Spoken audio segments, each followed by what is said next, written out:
Olá, eu sou o Assi, o professor Assi, e hoje eu resolvi falar sobre será que a morte física realmente existe? E, claro, né, usando os textos bíblicos e analisando contextualmente o que eles estavam dizendo naquele momento histórico. Nós vamos começar pelo texto que diz: E formou o Senhor Deus o homem do pó da terra, e soprou-lhe nas narinas o fôlego da vida, e o homem tornou-se alma vivente. Isso está lá em Gênesis 2:7, né? E aí tem uma ilustração copiada da internet, claro, né? Vamos para o segundo slide.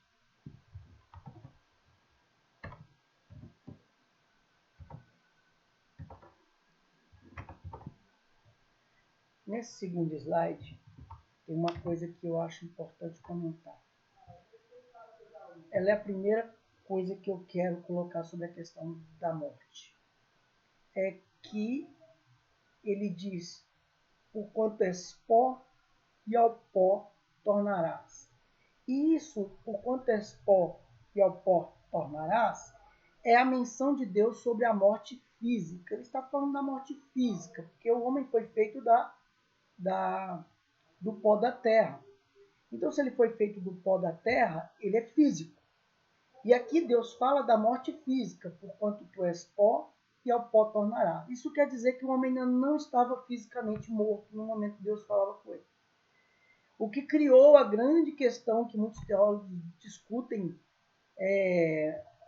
exaustivamente sobre Deus ter dito que no dia em que dela comerdes, certamente morrerás. Como se o homem ele fosse morrer fisicamente no dia que comesse a fruta.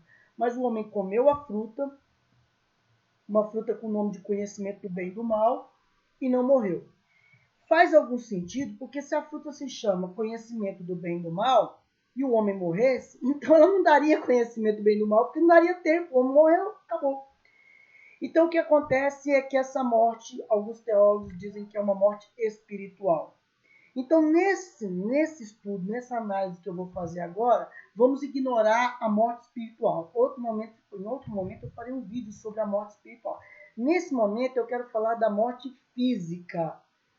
E será que a morte física realmente existe? Essa é a pergunta desse estudo. Por que eu estou dizendo isso? Vamos começar por aqui. Primeiro ele diz que tu és pó e ao pó tornarás. Só que ele diz que ele fez o homem, olha, e formou o Senhor Deus o homem do pó da terra,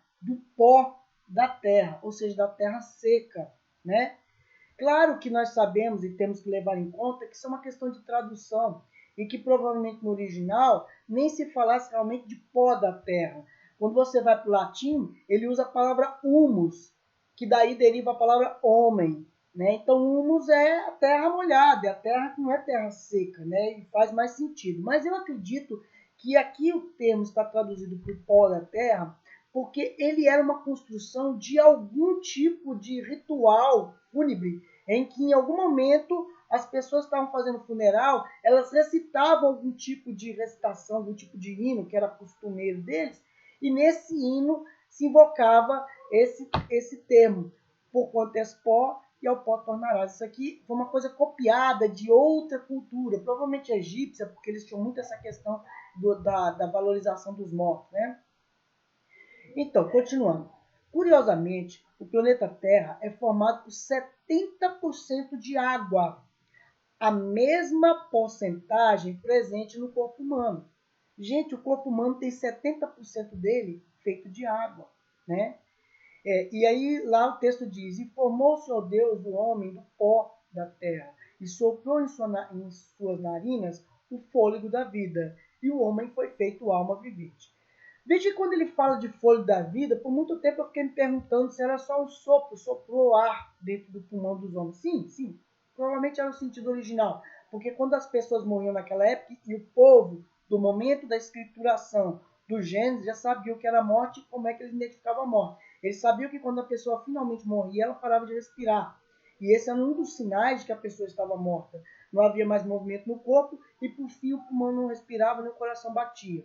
Então, o fôlego da vida talvez fosse uma alusão ao fato de que a pessoa respirasse ou não respirasse. Respirando está viva, não respirando está morta. Só que eu descobri uma outra coisa cultural envolvida com a ideia de fôlego da vida. É que, para falarmos, as nossas palavras são feitas com fôlego, elas são feitas com ar. O ar que sai do pulmão, ele é interceptado pelas cordas vocais e finalmente pela língua. E esses dois modulam o ar de maneira que o som que nós ouvimos toma diferenciações, vira sílabas, vira vogais, vira consoantes. Então essas modulações do som são a fala. Então, quando ele fala de fôlego da vida, ele também deu ao homem a palavra nesse momento, né? Mas isso aí é uma questão cultural, mas não é o que nos interessa aqui. O que nos interessa aqui é responder a seguinte pergunta: será que a morte física realmente existe? Quanto de água há em algumas partes do corpo, né? Vamos falar do corpo humano. No sangue, nós temos 81% é água. Na pele, 64% é água. No músculo, 75% água. O cérebro, 75%. O coração, 75%. O pulmão, 86% é água. O fígado, 86%. Os rins, 86%.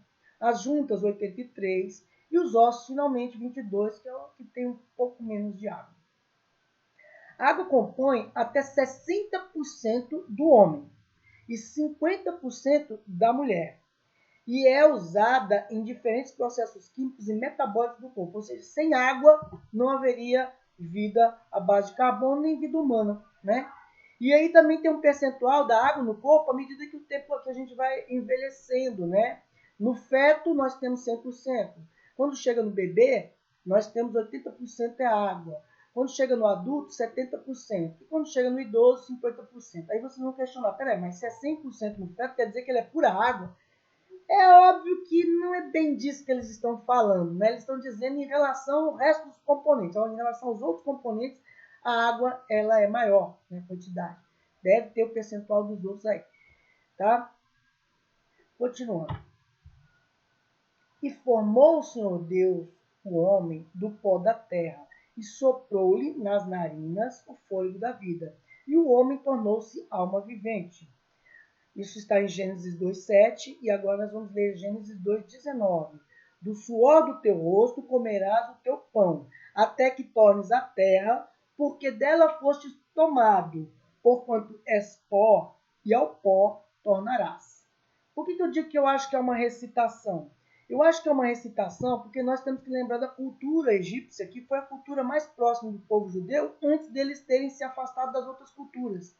O povo judeu, num determinado momento, saiu, que é aquilo que está narrado na própria Bíblia, né, do Êxodo, eles saíram de dentro do meio egípcio e foram em direção à terra prometida. E nessa história, eles tiveram contato com outros povos, menos do que o que eles tiveram contato com o povo egípcio. E o povo egípcio, por sua vez, teve contato com outras culturas anteriores, como assírios, babilônios, e nisso eles aprenderam muito com esses povos. E entre esses aprendizados, houve a cultura, a literatura, a religião. E eu acredito, isso aqui não está em lugar nenhum, não consegui, eu pesquisei muito e não consegui informação, se existia algum tipo de recitação fúnebre que retomava essas palavras, és pó e ao pó tornarás. E os egípcios, eles tinham o seguinte, nem todo mundo era mumificado, nem todo mundo era enterrado dentro de sarcófagos, em locais especiais. Não, nem todo mundo. Então isso aí era para um grupo seleto de pessoas. O resto era enterrado dentro da terra. Eles cavavam um buraco e jogavam a pessoa dentro. E como ali no deserto era muito mais comum você ver a terra solta, o pó, então provavelmente daí que veio esse termo, és pó e ao pó tornará.